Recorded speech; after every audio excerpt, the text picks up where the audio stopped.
Aujourd'hui, on va parler de la tolérance immunologique.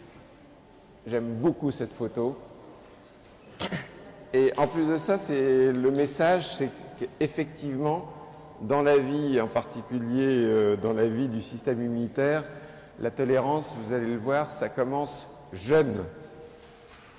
Alors, première chose, c'est la définition de la tolérance. Hop, on va faire passer. Voilà. Alors, qu'est-ce que c'est la tolérance ou la tolérance immunologique? C'est défini en fait comme une non-réponse à un antigène qui a été induit alors que cet antigène, au départ, vous a déjà été présenté. Donc vous avez une présentation de l'antigène, mais malgré cette première présentation, il n'y a pas de réponse immunologique. Alors, pourquoi il n'y a pas de réponse immunologique? On va le voir. Tout simplement parce que un certain nombre de médiateurs du système immunitaire ont été soit inactivés, soit éliminés. Et une petite définition, ces antigènes un petit peu particuliers qui vous sont présentés et auxquels vous ne répondez pas, en fait, on les appelle des tolérogènes. Donc, un même antigène, ce qui est intéressant, c'est que chez certains individus, il peut être immunogène. Un antigène, il va être immunogène, induire une réponse immune. Et le même antigène, il peut aussi être tolérogène, alors que c'est la même forme. Alors, ce qui est plutôt rassurant, c'est qu'on tolère en priorité les antigènes du soi. C'est une propriété du système immunitaire, c'est de tolérer vos antigènes du soi. Mais par moment, il y a une non-réponse à des antigènes qui pourtant sont étrangers. Alors, ce que vous savez déjà, c'est que, indépendamment des antigènes, un individu, il a toujours le même répertoire antigénique. Là, ce que vous voyez apparaître, c'est ce que je viens de vous dire. Réponse immune normale, prolifération et différenciation. Tolérance, vous avez tous les mêmes récepteurs. Pourtant, lorsqu'il y a un antigène du soi, vous allez avoir ce qu'on a dit une anergie, c'est-à-dire il n'y a pas de réponse fonctionnelle. Une délétion, vous éliminez des effecteurs de la réponse immune, et en particulier, là, ce que vous êtes en train d'éliminer, c'est des lymphocytes B, mais vous pouvez aussi éliminer des lymphocytes T, on le verra. Ou il y a aussi une autre façon dont vous procéderez, mais ça, on va le revoir, on est uniquement dans l'introduction pour l'instant, c'est qu'un des moyens qu'ont les cellules B de ne pas répondre, c'est tout simplement de changer de spécificité. Mais ça, vous allez le revoir. Alors, ce que je vous disais, c'est que tous les individus ont essentiellement les mêmes récepteurs de surface, et tout ce répertoire avec ces mêmes récepteurs, il est au départ indépendant de l'antigène, puisque l'antigène, on ne le voit apparaître que maintenant. Tout votre répertoire, il s'est déjà fait là. Cellules, réarrangement des chaînes lourdes, réarrangement des chaînes légères. Vous êtes au niveau du lymphocyte B immature. Donc vous avez tout votre répertoire, tous les récepteurs. Il va commencer tout de même à y avoir des changements, l'induction d'une tolérance au moment où vous allez rencontrer, notamment dans les organes lymphoïdes centraux, les antigènes du soi.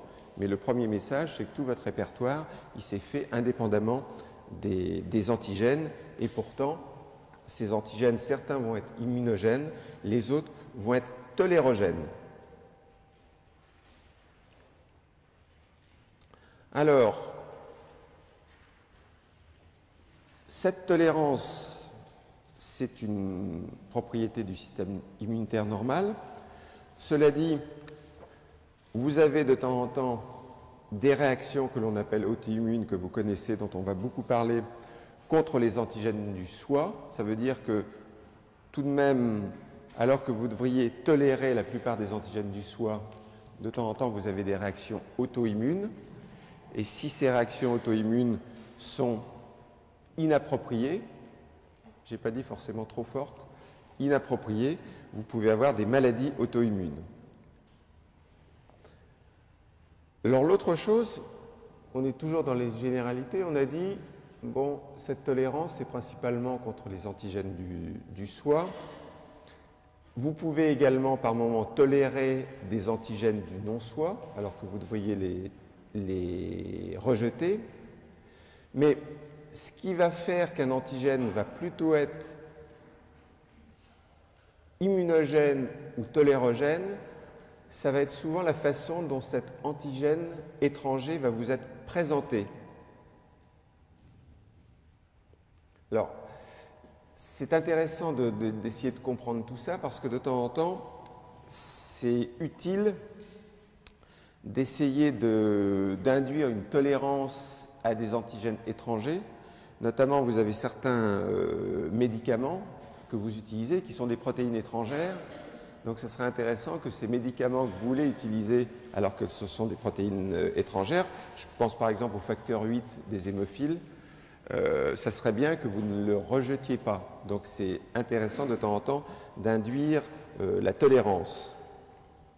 Alors, en plus de ça, pour le traitement de certaines maladies auto-immunes aussi, vous avez des médicaments qui essayent d'induire la tolérance. Alors, on va en voir un. D'abord, la tolérance, hein, c'est pas nouveau, hein, avant de voir un médicament. Je vous l'ai déjà présenté, je crois, à la première heure de cours, quand je faisais l'histoire de l'immunologie. Mithridate, il savait déjà que vous avez intérêt à induire une tolérance contre un antigène étranger. Là, en l'occurrence, c'était pour prévenir le poison. Et il savait déjà des choses, Mithridate, c'est que pour prévenir ou pour qu'un antigène étranger, vous arriviez à le tolériser, c'est mieux de l'absorber par voie orale. C'est ce que faisait Mithridate, il prenait des toutes petites doses. Et puis pour stimuler votre intérêt de futur pharmacien sur des médicaments qui sont censés induire une tolérance, vous en avez un ici. J'en reparlerai sur le traitement de la sclérose en plaques. C'est tout simplement un médicament qui est fait de 4 acides aminés qui sont censés induire chez les patients qui ont une sclérose en plaques en fait une tolérance du système immunitaire à la myéline. Alors ce médicament, vous dites 4 acides aminés, c'est pas grand-chose. Le voilà le médicament. Et vous allez voir que tout de même, il est intéressant parce que je vais vous donner le chiffre d'affaires ici de ce médicament. Vous voyez qu'on considère que ce qu'on appelle un blockbuster, c'est à partir du moment où vous faites plus de 1 milliard de dollars de chiffre d'affaires. Et ce médicament, quand on regarde ses ventes globales, le milliard, il a donc été atteint ici mi-2004. Donc, c'est typiquement une application du cours qui conduit à un médicament intéressant. Quand je vous disais qu'il était censé induire la tolérance, c'est parce qu'on ne connaît pas tous les mécanismes de ce médicament. Donc ça, c'est pour stimuler votre attention. Alors, on était dans l'introduction. On va regarder toujours les caractéristiques générales et les mécanismes de la tolérance immunologique. Alors, la tolérance, ça vient de la reconnaissance de l'antigène par des lymphocytes spécifiques, sauf que, en fait, vos lymphocytes ne vont pas être activés par la reconnaissance de l'antigène. Et cette tolérance, elle est d'autant plus facile à induire que votre système immunitaire va rencontrer l'antigène pendant la vie fœtale ou néonatale. Alors ça a été très bien démontré chez la souris. Alors je sais que vous n'êtes pas des fanatiques de la souris, mais ça a été très bien démontré chez la souris qu'on pouvait induire une tolérance, en particulier au cours de la vie fœtale et néonatale. C'était une démonstration qui était tout de même intéressante puisqu'elle a valu un prix Nobel. Le prix Nobel de physiologie et de médecine de 1960, il a été à Sir Frank Macfarlane Burney, Peter Brian Medawar, ça pour avoir démontré que la tolérance, c'était quelque chose d'important qui pouvait être induit au cours de la vie fœtale ou néonatale. C'était des expériences chez la souris. Alors, on a vu que la tolérance, elle pouvait être induite, ou on va le voir tout du moins, ce que l'on appelle au niveau central, c'est la tolérance centrale, c'est-à-dire que cette tolérance va être induite au niveau des organes lymphoïdes générateurs. Et à côté de ça, à côté de cette tolérance que vous allez induire au niveau du thymus ou au niveau de la moelle osseuse, vous avez une tolérance que vous pourrez induire au niveau périphérique. Comme son nom l'indique, c'est la tolérance périphérique. Alors, pourquoi vous avez ces deux types de tolérance? La tolérance centrale, donc celle qui se produit au niveau des organes lymphoïdes centraux, moelle osseuse, thymus, elle va avoir pour rôle, ce qui est important, de vous assurer que les lymphocytes qui sont en train de maturer justement dans ces organes centraux ne vont pas reconnaître ou ne vont pas être activés par les antigènes qui sont justement présents dans ces organes centraux. Alors, dans ces organes centraux, ils sont composés de leurs propres antigènes. Il y a très peu d'antigènes, on va le voir, qui arrivent en fait de la périphérie ou qui arrivent de la périphérie dans ces organes centraux, tout du moins dans la vie fœtale et embryonnaire. Mais en tout cas, la tolérance centrale, c'est surtout pour éviter une réponse contre les antigènes qui sont présents. Alors, la tolérance centrale aux antigènes du soi, organes lymphoïdes centraux primaires, thymus, moelle osseuse, que fait ce schéma-là? Alors là, vous reconnaissez des antigènes du soi, vous avez des lymphocytes qui sont immatures. Qu'est-ce qui se passe?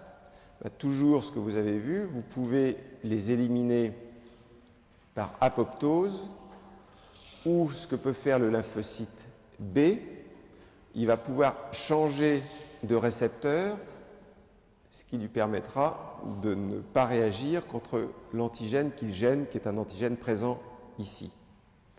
Il va y avoir aussi un autre mécanisme. Petit à petit, je vous instille une tolérance à l'immunologie, c'est-à-dire à petite dose, je vous apprends des choses. Donc, un autre mécanisme qui peut se passer aussi, c'est qu'au cours de la tolérance centrale, vous allez développer des lymphocytes T régulateurs. Ces lymphocytes T régulateurs vont freiner la réponse, notamment des lymphocytes B. Donc, tolérance centrale, trois mécanismes pour éviter d'être réactif contre ces antigènes. Et cette tolérance centrale, elle se développe d'autant mieux que l'antigène est présent à une forte concentration, et d'autant mieux, on est toujours dans les généralités, que la reconnaissance du récepteur pour l'antigène se fait avec une forte affinité. C'est ça qui va être d'abord éliminé. Si vous éliminez, c'est ce qu'on appelle au passage une sélection négative. Alors, je vous disais, à côté de la tolérance centrale, il y a une tolérance périphérique. Là déjà, vous êtes arrangé pour tolérer vos antigènes du soi qui sont présents dans les organes lymphoïdes centraux. Mais au niveau périphérique, ce qui doit rester, c'est essentiellement les antigènes que vous reconnaissez du non-soi. Mais si, au niveau périphérique, vous est présenté des antigènes du soi, ben, à nouveau, cette fois-ci, au niveau des ganglions, par exemple, vous êtes capable d'induire une anergie, une apoptose, ou, grâce aux lymphocytes T régulateurs, dont certains, bien entendu, viennent des organes centraux, vous allez induire une suppression. Donc, 2 niveaux pour la tolérance.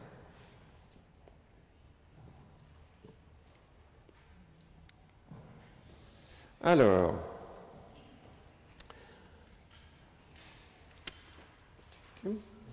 prix Nobel, figure. Autre, toujours dans les généralités, on a vu que les lymphocytes qui vont tolérer en fait la présence de l'antigène, certains de ces lymphocytes, en fait, ils vont être éliminés, d'autres vont rester tout de même viables. Ça, c'est moyennement intéressant. Et je passe à la tolérance des lymphocytes T. On va voir successivement la tolérance des lymphocytes T. D'abord les T auxiliaires, ensuite, mais alors là, très brièvement, les T cytotoxiques parce qu'on n'en connaît pas grand-chose, et ensuite on verra la tolérance des lymphocytes B. Alors, d'abord, la tolérance des lymphocytes T. La tolérance des lymphocytes T, elle est importante parce que là, vous retrouvez un schéma que vous aviez vu, je crois, au cours numéro 2, celui-là. Le lymphocyte T, le voilà. Donc, étant donné qu'il est absolument central dans l'immunité humorale, dans l'immunité cellulaire, si vous êtes capable d'induire une tolérance des lymphocytes T à un antigène du soi ou un antigène du non-soi, ben à ce moment-là, vous allez permettre de baisser, par exemple, les défenses immunitaires chez des individus qui ont des maladies auto-immunes. Donc, en rendant ce lymphocyte-là tolérant, ça va être l'ensemble du système lymphocytaire que vous allez rendre tolérant, tout du moins à certains antigènes, qui soient des antigènes du soi ou des antigènes étrangers. Alors, vous savez maintenant qu'il y a une tolérance centrale, en particulier pour les antigènes qui sont présents dans les organes lymphoïdes centraux, et une tolérance périphérique. Alors, on regarde d'abord la tolérance centrale des lymphocytes T. Cette tolérance centrale des lymphocytes T, elle se passe là dans le thymus. On a ici, on verra plus tard ce qui se passe dans le thymus. Vous avez ici 2 mécanismes. D'abord une sélection négative, c'est-à-dire que vous allez éliminer les cellules qui sont au niveau du thymus ici, qui réagissent contre un antigène du soi présent dans le thymus. Alors, oui, vous avez vu brièvement une photo qui apparaissait. Bon. Cette tolérance centrale, elle se fait contre tous les antigènes présents, les antigènes du soi notamment, qui sont présentés aux lymphocytes T, et il y a des gènes, en particulier un qui s'appelle le gène R, A-I-R-E, c'est un gène pour auto-immune régulateur. C'est un gène qui est important pour contrôler l'expression des antigènes au niveau justement des organes lymphoïdes centraux, au niveau du thymus. Alors, on ne sait pas trop comment il contrôle l'expression des antigènes, mais en tout cas, il le fait. On verra qu'il est important. On verra que plus ces antigènes ont une forte affinité pour le récepteur, ça je vous l'ai déjà dit, plus ils vont avoir tendance à induire au niveau central une tolérance. sélection négative ici. Et pourquoi je vous montre cette photo? Cet homme est un homme particulièrement courageux parce que, en fait, c'est un homme, il court en moto, il fait des courses de moto et même il les gagne. Et ce qu'on me dit, c'est qu'il a un certain mérite parce qu'il doit tous les jours prendre à peu près 80, c'est marqué ici, 80 tablettes de médicaments. Tout simplement parce qu'il a une maladie qui est un syndrome auto-immun polyendocrine. Ce syndrome auto-immun polyendocrine, ça vous donne une atteinte de multiples organes endocrines, notamment parathyroïdes, les surrénales, les îlots pancréatiques. Et à quoi est due en fait cette maladie, qui est donc une maladie extrêmement sérieuse? Elle est due en fait à une altération ou une inactivation de ce fameux gène R qui vous semblait tout à l'heure moyennement intéressant. Pourquoi il nous parle de ça? Il suffit qu'il y ait une inactivation de ce gène, donc impliqué dans la présentation des antigènes au niveau du thymus pour induire la tolérance des lymphocytes T aux antigènes du soi. R ne fonctionne pas, ça donne une maladie qui est la maladie, donc le syndrome auto-immun polyendocrine. Alors, il y a d'autres mécanismes que vous verrez un petit peu plus tard. Notamment, il y a une kinase qui s'appelle ZAP70. ZAP70, elle a un nom amusant, donc vous allez la retenir. ZAP70 aussi, lorsque vous avez une déficience au niveau du gène qui code pour cette kinase, ZAP70, vous aurez d'autres manifestations d'auto-immunité parce qu'il n'y a pas une bonne induction de la tolérance. Ça, c'était le premier mécanisme qu'on a vu au niveau du thymus, de la tolérance centrale des lymphocytes T. Donc, grâce au gène R, vous présentez correctement vos antigènes. Vous avez des récepteurs de forte affinité pour l'antigène au niveau du lymphocyte T.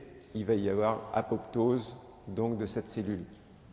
Et puis, l'autre chose qui va être aussi intéressant, qui se passe au niveau central, c'est que la reconnaissance d'antigènes du soi au niveau central va vous produire l'induction de lymphocytes T régulateurs, qui sont des lymphocytes T CD4. Et vous voyez que ce lymphocyte T régulateur, il est là maintenant, il a été induit au niveau central, mais il va aller au niveau périphérique. Et puisque vous aviez une tolérance centrale des lymphocytes T, vous avez bien entendu une tolérance périphérique aux lymphocytes T, donc c'est celle que l'on va voir maintenant.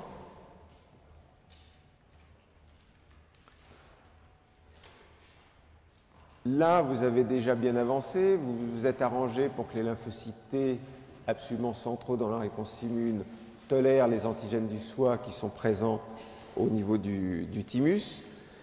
Maintenant, ça serait tout de même bien que vous soyez également capable, au niveau périphérique, de tolérer un certain nombre d'antigènes du soi. Alors, on en est ici.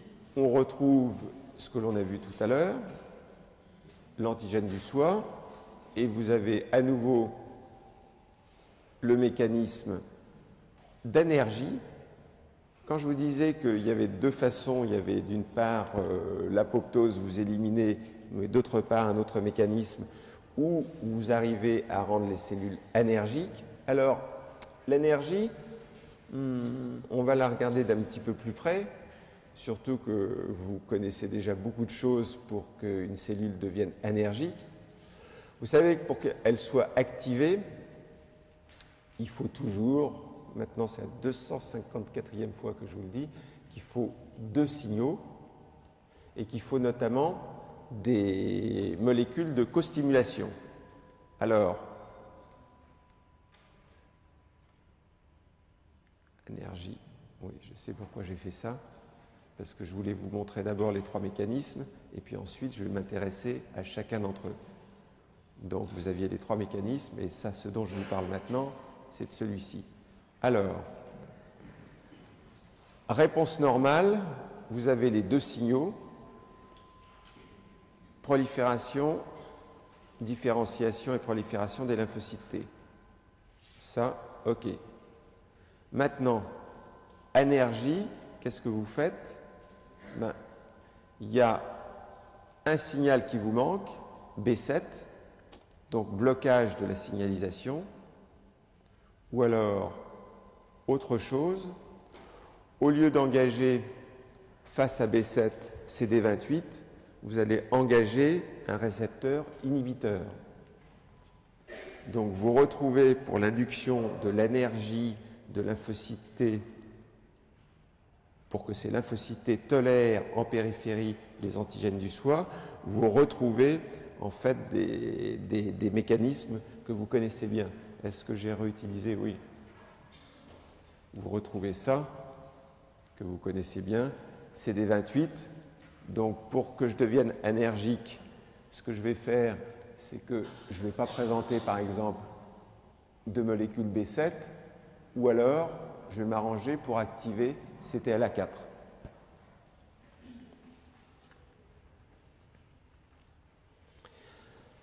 Alors, une fois que vous savez ça, que vous avez commencé à apprendre un petit peu mieux comment fonctionne la tolérance, ce qui au passage n'est pas facile du tout. C'est-à-dire la recherche sur la tolérance, c'est difficile parce que arriver à étudier des lymphocytes qui justement ne réagissent pas, c'est pas facile. C'est plus facile d'étudier des lymphocytes que vous faites réagir. Alors, je vous disais, on le reverra, une des façons en fait d'administrer des antigènes pour qu'ils soient soit tolérants, soit immunogènes, ça va être la voie d'administration.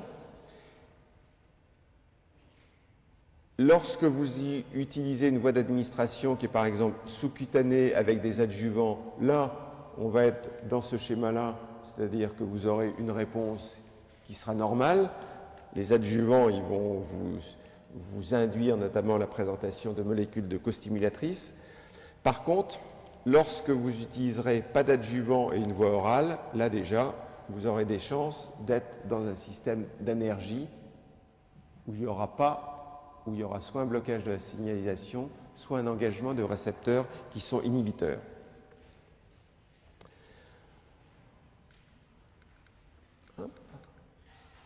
Alors, autre chose,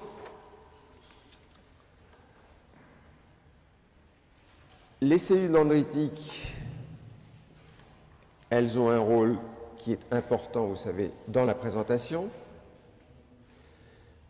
Si ces cellules dendritiques que vous avez ici, qui théoriquement,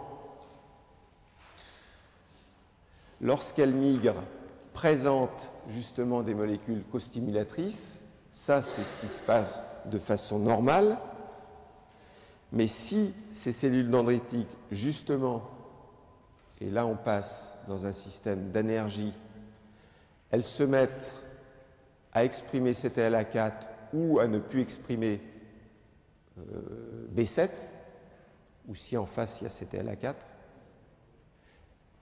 dans ces cas-là, vous aurez l'induction d'une tolérance. Bien. Alors, on a parlé d'énergie, on a vu comment induire en fait l'énergie. Vous n'avez pas de molécules stimulatrices, costimulatrices, vous n'avez pas, vous activez CTLA4. Maintenant, je vais regarder ici, parmi les trois mécanismes, ce qui m'intéresse, c'est celui de la suppression. Ces lymphocytes T régulateurs, on en a parlé, on sait que ce sont des lymphocytes T CD4+, ça fait pas très longtemps qu'on sait ça. Pendant longtemps, on pensait que les lymphocytes T régulateurs, ils étaient T CD8+. En fait, première caractéristique de ces cellules T régulatrices qui vont freiner la réponse immune, c'est qu'ils expriment à haut niveau le récepteur pour l'interleukine 2. Premièrement. Alors, est-ce que je l'illustre ça? Cellule T régulatrice, oui. Cellule T régulatrice. 1, elles expriment un haut niveau de récepteur pour l'interleukine 2. 2, pour que ces cellules régulatrices survivent, il y a un certain nombre de cytokines qui sont intéressantes pour leur survie, notamment TGF-bêta, IL-2. Alors, est-ce que je l'illustre ça?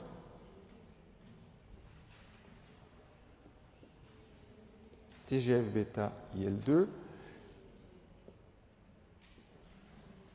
Une fois que, grâce au TGF-bêta, à l'IL-2, ces cellules T régulatrices sont actives, comment elles vont, elles, réguler et baisser, en fait,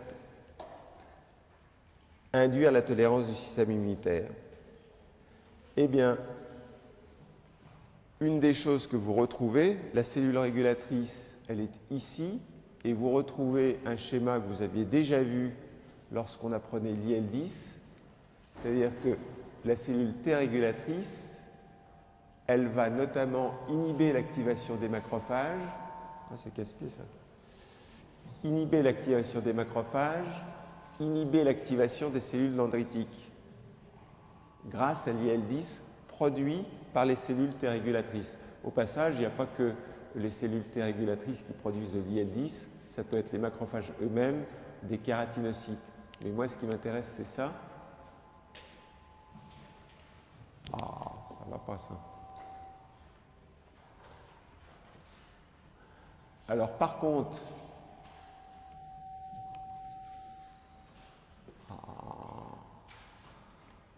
bon, je suis désolé, mais c'est casse-pied pour vous, c'est pas agréable pour...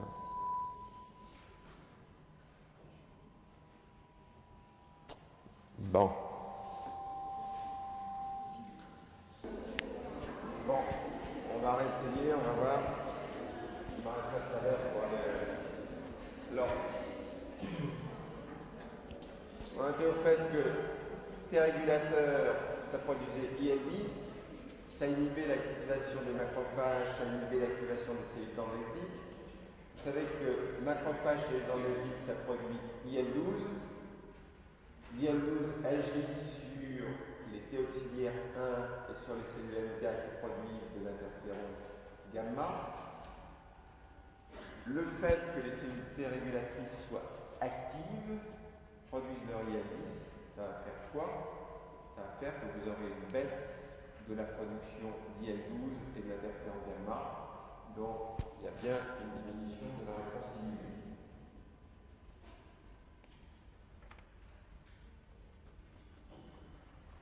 Il y a une autre action que vous ne voyez pas ici. Est-ce que je l'ai illustré? Oui, bien. Une autre action, c'est que les cellules T régulatrices aussi, ça produit du TGF-bêta, et le TGF-bêta, ça agit et ça diminue l'activité des lymphocytes T CD4 et des macrophages. Donc là, maintenant, vous en savez un petit peu plus sur les cellules T régulatrices.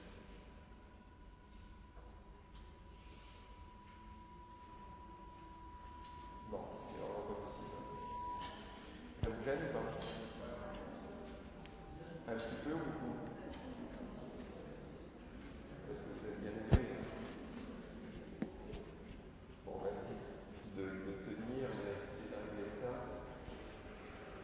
Bien. Alors, maintenant, je reviens toujours au même schéma. Vous avez vu l'énergie, vous avez vu la suppression, maintenant, vous avez l'apoptose.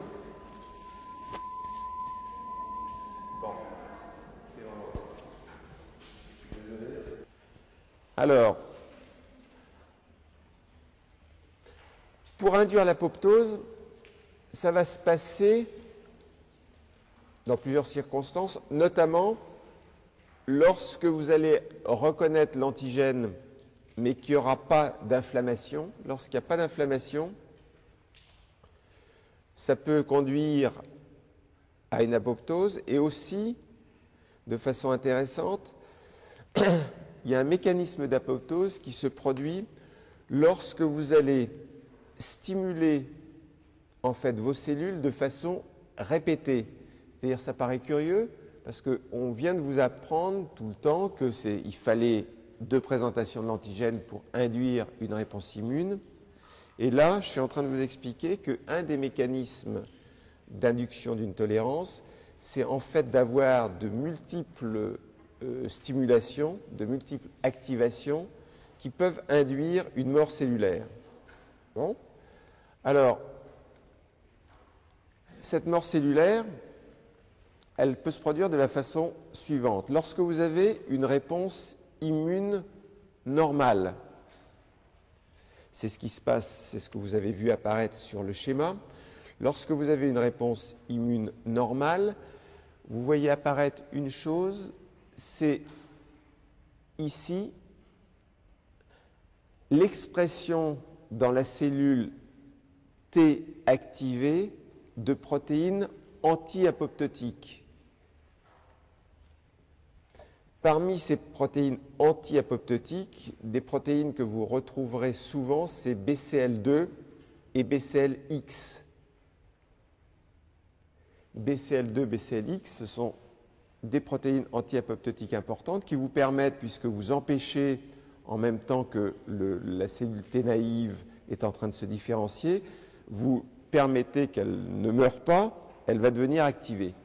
Alors, là vous dites logiquement, ce qui serait bien si je veux induire une tolérance, c'est que, en fait, lorsque je reconnais un antigène du soi, au lieu qu'il y ait, en fait, dans le lymphocyte T, l'expression de protéines qui sont anti-apoptotiques, qui va faire que je survive, ça serait pratique, et c'est exactement ce qui se passe, qui est l'induction de l'expression, au contraire, de protéines pro-apoptotiques. Alors, il y en a une qui a un nom assez amusant, qui s'appelle BIM.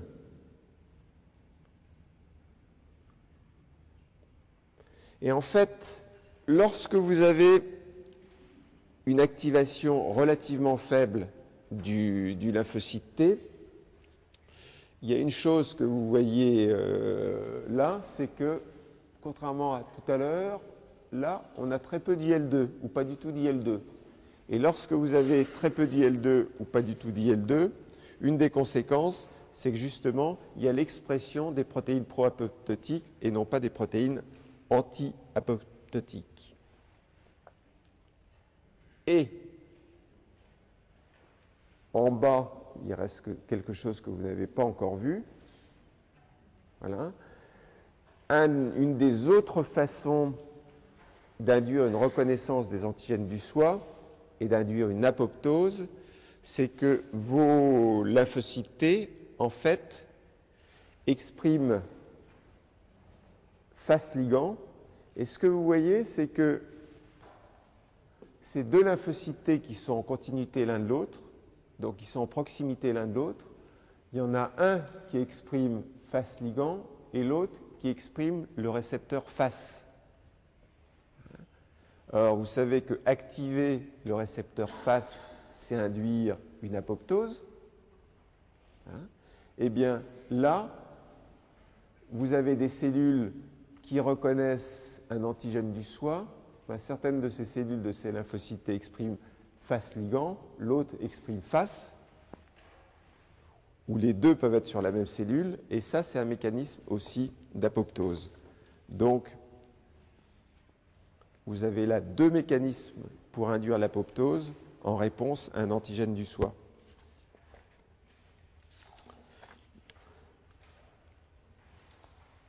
Alors, je vous avais dit une chose, on allait parler de la tolérance périphérique des lymphocytes T auxiliaires et que j'allais vous dire très peu de choses sur la tolérance périphérique des lymphocytes T cytotoxiques parce que tout simplement, on n'en connaît pas grand-chose. Ce que l'on suppose, mais ça c'est pas une grande surprise pour vous, c'est qu'une des raisons pour lesquelles des lymphocytes T cytotoxiques pourraient devenir peu réactifs, c'est qu'il n'y a pas en fait de co-stimulation de ces lymphocytes T cytotoxiques. Il y aura aussi un rôle de CTLA4, mais encore une fois, on ne va pas bâtir des hypothèses sur des choses qui restent floues dans le cerveau des immunologistes.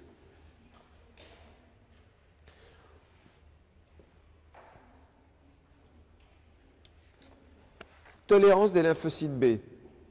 Alors, tolérance des lymphocytes B, on pourrait se dire que c'est à peu près la même chose. Il y a une tolérance périphérique, il y a une tolérance centrale, que c'est à peu près la même chose que les lymphocytes T, sauf qu'il y a un petit mécanisme qui est différent, dont on a parlé tout à l'heure pour les lymphocytes B brièvement, dont vous n'avez pas entendu parler pour les lymphocytes T, que l'on va trouver maintenant détaillé. Vous êtes... C'est jaune, vous êtes visiblement au niveau de la moelle osseuse. Au niveau de la moelle osseuse, lorsqu'il y a des antigènes du soi et que vous avez des lymphocytes B autoréactifs, première chose que vous pouvez faire, c'est induire une apoptose en reconnaissance aux antigènes du soi. Alors ça, on l'avait vu, je ne sais pas si vous vous en souvenez, on l'avait vu lorsqu'on avait étudié ensemble la maturation des lymphocytes B. Vous vous souvenez de ça? Ce que l'on avait dit, c'est que pour l'instant, et ce que j'ai dit au départ, on a tous à peu près les mêmes récepteurs, indépendamment de la présentation d'un antigène. Là, vous avez une cellule B immature, exprimant le récepteur complet à l'antigène. Au passage, comment je fais pour reconnaître ici que c'est bien un lymphocyte B immature dans mes petits schémas, hein? J'ai dessiné qu'une immunoglobuline de surface. Alors quand il va être mature, il va avoir à la fois IgM et IgD. Ça y est, vous êtes fort maintenant. Alors, je fais rentrer l'antigène du soi qui est présent au niveau de la moelle. Et il peut se passer deux choses, vous vous souvenez de ça. S'il y a une forte affinité de l'immunoglobuline de surface pour l'antigène du soi, c'est la sélection négative et ça conduit à l'apoptose. Donc là, c'est simple. On avait déjà vu que pour les lymphocytes T, c'était pareil, hein, il y avait un problème d'affinité. Sélection négative. Par contre, puisqu'il y a une sélection négative, ça veut dire qu'il y a une sélection positive. Ben là, vous avez en fait toujours un antigène du soi, mais l'antigène du soi, il a une faible affinité, et dans ces cas-là, le lymphocyte n'est pas forcément éliminé. C'est la sélection positive. Et on est passé au passage d'une cellule immature à un lymphocyte B mature naïf. Il a bien ces deux immunoglobulines de surface.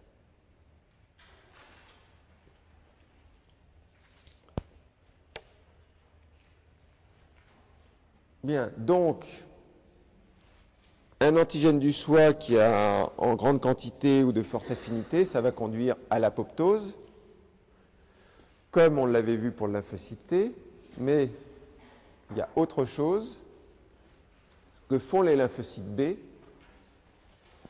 c'est que vous allez changer en fait le récepteur de surface pour qu'il ne reconnaisse plus justement l'antigène du soi.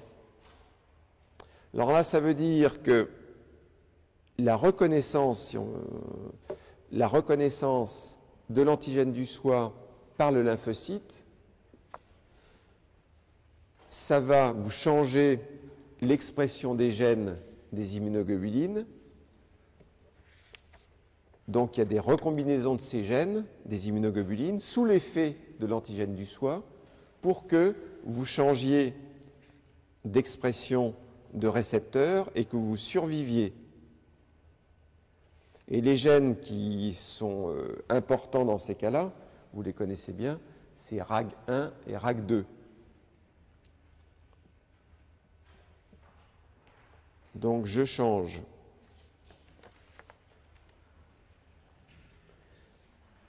bien. Là, c'était au niveau central. Il y a une reconnaissance, il y a une tolérance